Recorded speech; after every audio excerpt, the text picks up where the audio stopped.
When did your biggest school embarrassment flip into the most unexpected revenge? My high school English teacher told me I'd never be a real writer. Not once. Not in a cruel moment. She said it like it was a fact written in stone. Every time I submitted a short story, she'd return it covered in red ink with her signature critique: too emotional, too unrealistic. This isn't how real writers write. I remember the first time it stung. I had poured my heart into a story about a boy building a robot to talk to his mother after she passed away. It wasn't perfect, but it was mine. I stayed up until 2 a.m., writing it, editing it, imagining her actually liking it. She gave it a C-.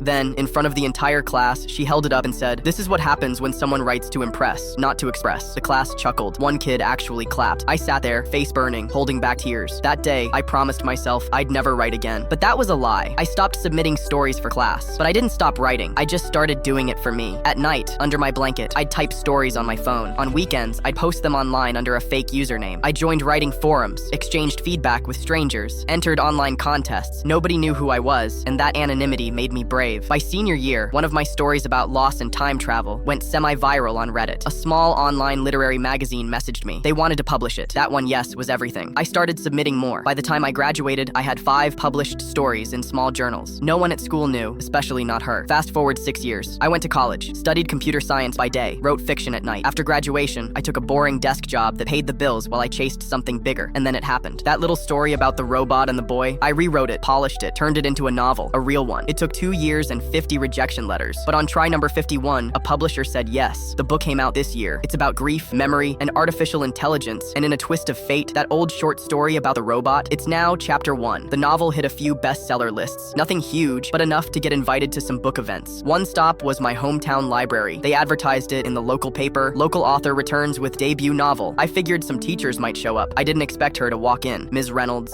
same sharp eyes, same cardigan with elbow patches. She looked a little older, maybe a little softer, but when she saw me at the podium, her face froze. I gave my usual talk, how I started writing, the publishing journey, the book's emotional themes. The crowd asked great questions, and then the librarian said, "We're lucky to have one of your teachers here today. Ms. Reynolds, would you like to say a few words?" She stood, nodded stiffly, and said, "Carla always had a vivid imagination. I'm not surprised she found a home for it in fiction." Tight smile, no warmth, no apology. After the talk, people lined up for signatures. I signed every copy with a smile. When she approached, I handed her a book before she could ask. She opened it. Inside, I had written, "For the teacher who told me to stop writing. Thanks for the motivation." She blinked fast, looked up at me like she wasn't sure whether to be mad or ashamed. Before she could say anything, Mr. Gomez, the old principal, walked over and shook my hand. "We're actually adding your book to the 12th grade reading list next semester. The school board loved it." I turned back just in time to see her expression, her mouth slightly open, her hands gripping the book like it might shatter, and I just smiled. Because revenge doesn't always come with yelling. Sometimes it comes with a printed ISBN and your name on the spine.